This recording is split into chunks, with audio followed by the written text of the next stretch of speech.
Kian melonjaknya kasus COVID-19 di tanah air membuat sejumlah negara menutup pintu bagi pendatang dari Indonesia. Hingga kini terdapat 10 negara yang memasukkan Indonesia dalam travel red list atau daftar negara zona merah COVID-19. Di samping itu, sejumlah warga negara asing juga ramai-ramai ini meninggalkan Indonesia.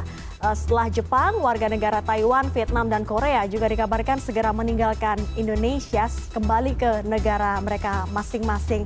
Seperti apa sebenarnya dunia internasional melihat penanganan pandemi dalam negeri? Sudah bergabung bersama kami melalui sambungan Zoom, dosen ilmu hubungan internasional Universitas Padjadjaran, Tengku Reza Syah di Bandung, Jawa Barat. Halo, selamat malam Bung Reza. Selamat malam CNN, salam dari Bandung. Salam sehat.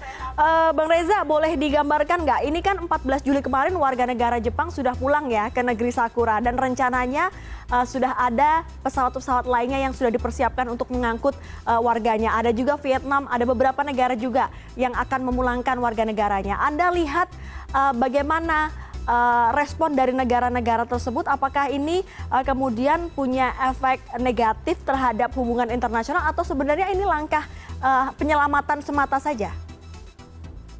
Saya pikir pemerintah asing, entah itu Jepang, Korea Selatan, Vietnam maupun Taiwan, itu sudah berpikir matang sekali itu. Sudah berdasarkan studi kelayakan, sudah berdasarkan pengamatan mereka atas apa yang terjadi di dalam negeri. Jadi karena itu dengan sangat berat hati mereka harus berpikir makro, yakni melindungi warga negara mereka yang ada di Indonesia. Pada saat yang sama juga mereka berpikir sekiranya keadaan di Indonesia membaik, maka tentunya travel warning atau peringatan atau pemulangan itu akan segera berakhir, akan datang lagi mereka. Untuk itu kembali kepada kita, bisakah kita melakukan berbagai mekanisme pemulihan secara cepat, tepat, terarah, dan terukur.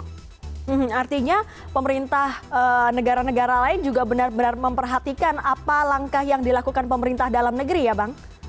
Betul. Apalagi dalam era globalisasi sekarang kita tidak bisa mengelak ya. Apapun yang terjadi dalam negeri sepanjang itu tidak menyangkut kerahasiaan negara dan terjadi di dalam publik ya pihak asing akan dengan mudah tahu. Misalnya informasi itu bisa diperoleh dari kedutaan besar mereka di Jakarta, dari konsulat mereka di Jakarta, dari wartawan mereka yang ada di Jakarta maupun juga dari simpang siurnya informasi yang ada di kalangan media massa Indonesia dan juga masyarakat Indonesia sendiri. Jadi saat ini pihak asing memiliki koleksi informasi yang luar biasa dan informasi tersebut memudahkan mereka mengambil keputusan atas Indonesia. Bang Reza, di sisi lain ini pemerintah melalui Kementerian Luar Negeri Indonesia mengaku belum menerima pemberitahuan resmi ya soal langkah pemerintah. Salah satunya adalah pemerintah Jepang. Ini kami lansir dari laman cnnindonesia.com. 1 hari yang lalu pemerintah Indonesia belum menerima pemberitahuan resmi. Tapi sebenarnya hal-hal langkah-langkah seperti ini yang dilakukan oleh pemerintahan negara lain memang etisnya harus dikonfirmasi kepada negara keberangkatan atau bagaimana sebenarnya? Memang etikanya harus dikomunikasikan kepada pemerintah Indonesia ya. Disampaikan dalam bahasa diplomatik yang benar, terarah, terukur dan tidak menyakitkan. Itu yang pertama. Dan yang kedua, kita juga hendaknya mengingatkan pada masyarakat mereka dalam negeri untuk bersiap-siap. Jadi memang idealnya itu berbarengan ya, kesiapan domestik di Jepang ataupun di Vietnam ataupun di Taiwan dengan komunikasi mereka dengan pemerintah Indonesia. Tapi saya pikir kita nggak bisa berbuat banyak. Kita harus mengakui ini adalah kedaulatan mereka untuk memanggil pulang warga negara mereka untuk sementara waktu, dan juga kita yakin nanti di dalam bahasa diplomatik itu akan dikatakan bahwa mereka akan juga kembali ke Indonesia untuk melaksanakan tugas-tugas mereka. Ini hal yang normal terjadi. Misalnya banyak diplomat asing yang pindah dari Korea Utara kembali sebentar, kemudian nanti melihat kondisi membaik mereka kembali lagi.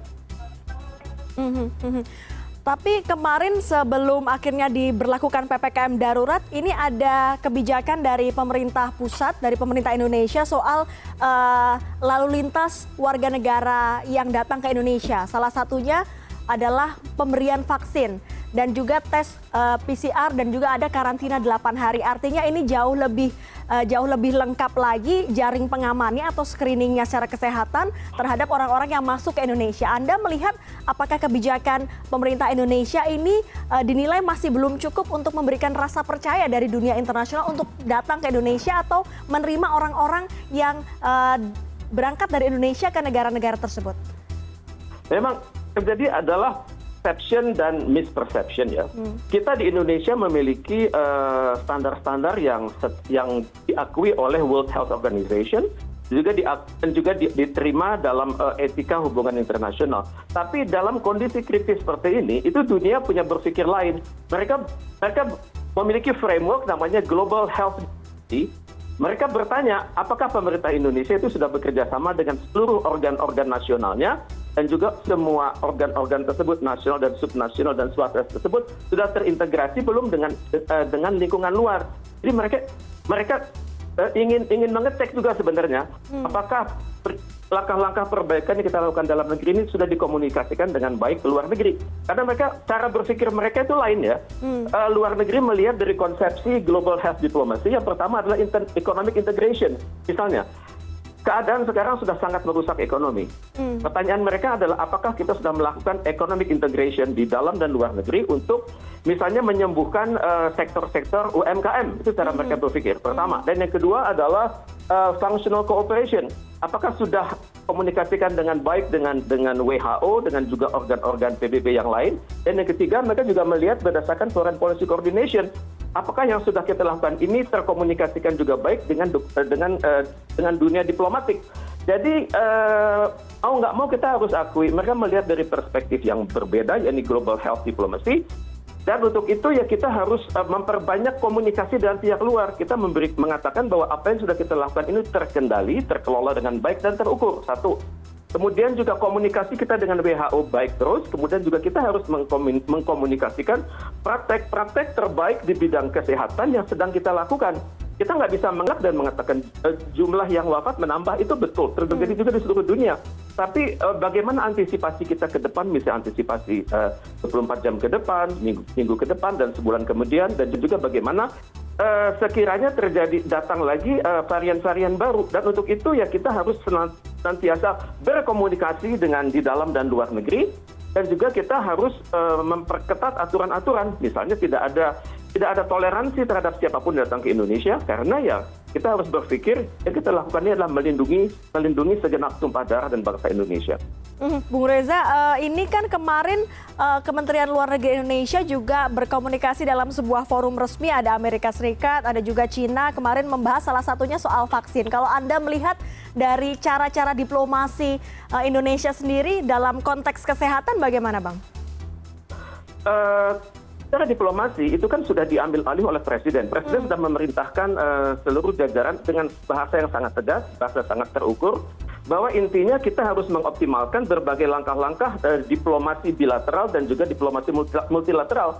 Jadi dalam konteks ini ya kita sudah berjalan dengan baik, cuman masalahnya sekarang apakah bantuan itu dapat datang sesuai dengan skenario kita pertama, dan kedua apakah bantuan datang tersebut dapat didistribusikan dengan baik, kemudian juga apakah distribusi vaksin dan juga mereka yang menerima vaksin itu terkelola dengan baik. Ini harus dikomunikasikan kepada pihak luar sehingga dapat dibuktikan bahwa kita mampu bekerja berdasarkan prinsip-prinsip. Di level pemerintah namanya good governance, di level dunia usaha namanya good corporate governance. Ini harus kita komunikasikan terus-menerus kepada berbagai kalangan di dalam dan luar negeri. Terakhir, Bang Reza, ini ada juga kekhawatiran nanti akan ada gangguan dalam hal bisnis antar negara. Anda melihat kekhawatiran itu berlebihan atau tidak? Saya pikir yang akan terjadi adalah business as usual ya. Bisnis akan mengikuti perkembangan yang terjadi di dalam negeri, itu pertama. Jadi untuk itu Indonesia harus kompak, satu. Yang kedua juga pihak luar negeri harus sadar bahwa kalau mereka mencoba nyeleneh atas Indonesia, mempermainkan Indonesia, mereka akan rugi di jangka panjang begitu. Karena kita karena pembangunan kita sudah berpikir bukan hanya menyelesaikan masalah, tapi juga recovery sesudahnya. Dan untuk itu ya mereka akan rugi besar karena akan banyak perjanjian-perjanjian strategis yang mereka nodai sendiri. Dan untuk itu bagi Indonesia ya kalau ada pihak-pihak tertentu yang mengingkari agreement-agreement yang sudah dibuat, ya akan banyak pihak lain yang juga akan mengisi celah-celah dari persetujuan tersebut. Baik.